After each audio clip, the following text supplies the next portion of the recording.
Diogen deyir, durur, deyir ki, xahiş eləm önümdən çəkil, günəşin qabağını kəsirsən, deyir, mən burada istilənirəm.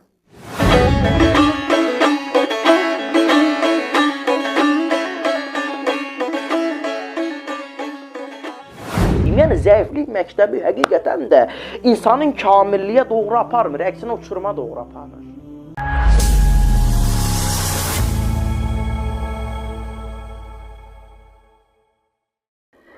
Salam, əziz və dəyərli, çox hörmətli izləyicilərimiz, biz hər birinizi səmimi qəlbdən salamlayırıq. Allah razı olsun deyirik hər birinizdən. Bilirsiniz ki, Ustad Yolu verilişimizin artıq ikinci bölümü ilə biz sizin qarşınızdayıq. Bu verilişin ərsəyə gəlməsində bizim layihə rəhbərlərimizə başdan sədrimiz Əli İsmailova biz yüksək dərəcədə təşəkkürlərimizi bildiririk ki, bizə bu imkanı sunduğu üçün. Bilirsiniz ki, biz keçən verilişimizdə, yəni ilk verilişimizdə kamillik, yəni ustad olmaq üçün kamilliyə, insanın ən əsas hədəfi olan kamilliyə gedən yol və onun bir çox məktəblərinə değinmişdik. Və mən keçən verilişimizdə qüdrət məktəbi haqqında danışmışdım. Qüdrət məktəbi. Və elə söz vermişdim ki, gələcək verilişimizdə inşallah ki, Allahın da köməkliyi ilə biz, necə deyərlər, zəiflik məktəbi haqqında biz sizlərə məlumat verəcəyik. Elə yeri gəlmişkən istəyirik ki, sözü çox uzatmayım, indi isə gəlin mövzumuza keçək.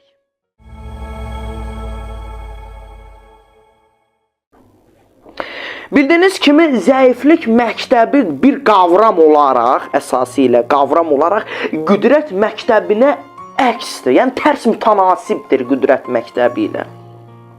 Yəni, bunu mən sizə deyim. Nəyə görə?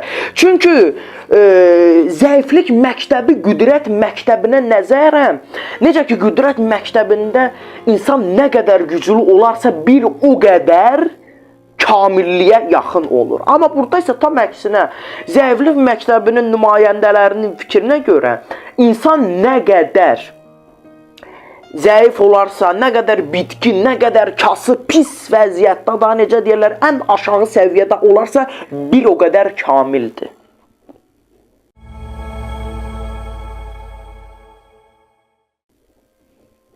İndi bu daha çox kliniklərdə, yəni necə deyərlər ki, lap əvvəllər bilirsiniz ki, Diogen, yəni bu məktəbin nümayəndələrindən biri kimi sayılır.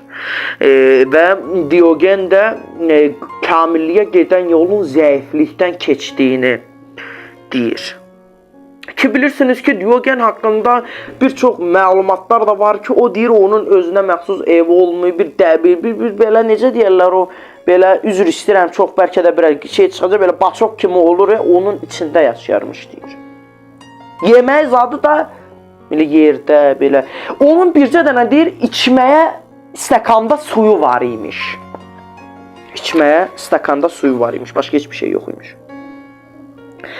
Amma deyir, görür ki, deyir, amma belə bir əhvalat da var, deyir, bir gün Diogen deyir, su içəndə da bir dənə çaşqasında başqa o insanın heç bir şey yox imiş. Bir filosofdur, ona inanan bir filosofdur.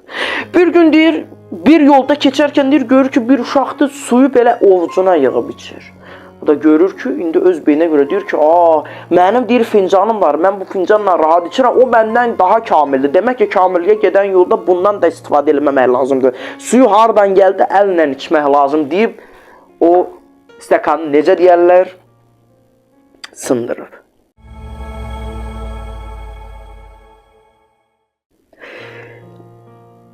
Yəni, Diogen belə bir düşüncədə bir şəxs olub, yəni kamilliyə gedən yolun zəiflikdən keçdiyini deyib. Yəni, insan nə qədər zəif oldu, bir o qədər kamildir. İnsan nə qədər bitkin oldu, bir o qədər kamildir. İnsan nə qədər pis vəziyyətdə oldu, bir o qədər kamildir. Belə bir düşüncəyə malikdirlər. Hətta belə bir əhvalat da var ki, deyir, günlərin bir günü Makedoniyalı İskəndər Atinaya səfər edən zaman Diogeni xüsusi yanına çağırtdırır. Ki, ondan bir görüşmək istəyirəm, deyir. Hörmət əlaməti olaraq onun huzuruna gözləyir. Amma görür ki, Diogen gəlmir. Gün keçir, ay keçir, vaxt keçir. Görür ki, Diogen gəlmir. Ziyarətinə gəlmir. qərar alır ki, qoşunlarla özü, yaxınlarla bərabər özü getsin. Diogenin yanında özü getsin. Özü gedir, görür ki, Diogen günəşin qabağında belə yerdə uzanır. O türklər deyir, günəşlənir. Sual verir ki, Diogen deyir, sən deyir, niyə gəlmirsən deyir, bizim yanımıza deyir, məndən nə istəyirsən deyir ki, ona yaxından sonra deyir ki, məndən nə istəyirsən, istəyin nədir, dilə məndən nə diləyərsən, belə deyək. Diogen deyir, durur, deyir ki, xahiş eləm, önümdən çəkir, günəşin qabağını kəsirsən, deyir, mən burada istilənirəm. Bunu görəndən sonra həqiqətən Diogeni, İskəndər oradan qayıdan zaman o İskəndərin, o sərkərdələri Diogeni ələ salmaq istəyirlər. Deyir, yəni, necə deyirlər, Diogenə deyirlər ki, yəni, sənin qabanda böyük bir şəxsiyyət dayanır, bu nə hörmətsizlikdir, bu o türklər, bu nə küstahlıqdır, deyə belə bir sual verir. Vallah, Makedoniyalı İskəndərə bu səs gedib çatır, deyir ki, bəs deyir, belə deyir, mən deyir, əgər ki, Makedoniyalı İskəndər olmasam, Diogen olmaq istəyir. Yəni, heç bir şeydə gözüm yoxdur, mən heç bir şey istəmirəm, deyir.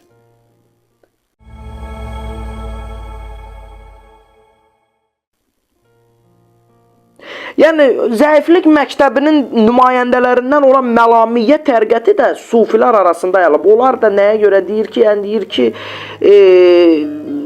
necə deyirlər, burada maraqlı bir əhvalatdır. Yəni, bu məlumatı mən sizə bildirmək istəyirəm ki, insanlar gərək zəif olmasınlar. Necə zəif olmasınlar? Bunu biz necə deyə bilərik? Biz bunu İslam dini ilə də qarşılaşdırdığımız zaman bu zəiflik düşüncəsi, zəiflik məktəbinin İslam dini ilə necə də uyğun olmadığı praktiki baxımından, yəni açıq aydın şəkildə bəlli olur ki, İslam dininlə uyğunlaşmır. Çünki kamillik hər şeydən, bütün dünyadan qoparaq gün güncdə yatmaq deyil. Çünki Allah buyurur ki, rızkınızı qazanın, siz ruzinizi qazanın, ruzinizi istəyirsinizsə çalışmalısınız. Ona görə o hədis deyəsən, mən oxumuşdum ki, cümə namazından sonra hər kəs deyir, öz işinə geri davam etsin, hər kəs öz işinə baxsın ki, yəni, çünki İslam dinində zəiflik belə bir qavram deyil. Yəni, insan gərək maksimum çalışsın ki, İslam dinində ruzisinin dalıca geçsin, da ruzisini qazanmaq üçün əlindən gələni etsin. İnsan bunun üçün çalışmalıdır hər daim.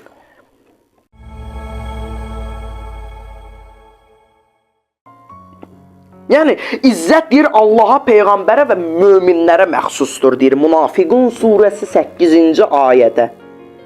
Yəni, İslam dini izzəti nəfsə o qədər önəm verir ki, bizlərdən bir kəsdən nəsə istəyəndə belə izzəti nəfsi qorumaq şərti ilə istəyin deyir. Yəni, ona görə əziz Peyğəmbərimiz də buyurur ki, ehtiyaclarınızı, öz izzətinizi qoruyaraq digərlərindən istəyin.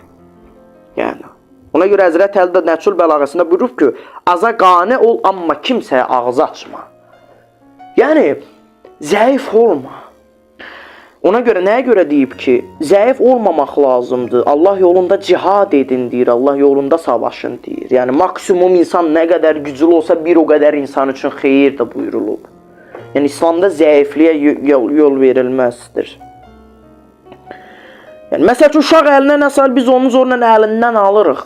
Bu, belə də düzgün deyil. Yəni, əhval ruhiyyəsinə biz uşağın məğlub əhval ruhiyyəsini uşaqlığından zəif olaraq yetişdiririk. O ki, deyə bilərlər ki, uşağım deyir, niyə ki, belə deyə, çəkincəlidir. Niyə? Çünki uşaq vaxtından uşağı dillə başa salmaq lazımdır. Sadə yolla başa salmaq lazımdır ki, məsəl üçün, buna əl vurmaq olmaz, demək lazımdır ki, yəni, buna əl vurmaq lazım olmaz, onu başa düşdüyü dillə başa salmaq lazımdır, ona öyrətməlidir. Yəni, bu hası yollardan keçmək lazımdır, nə lazımdır, ona o dərindən öyrətməlidir ki, həmən o uşaq bilsin, onu qavrasın. İndi bilmirəm, dəqiqəmiz nə qədər qaldı, neçədir, vaxtımıza varmı, xəbərim yoxdur. Amma ki, bircə dənə mən onu deyə bilərəm ki, insan gərək zəif olmasın. Yəni, çünki İslamda zəiflik qavramı yoxdur. Yəni, İslamda zəiflik qavramı yoxdur. Ona görə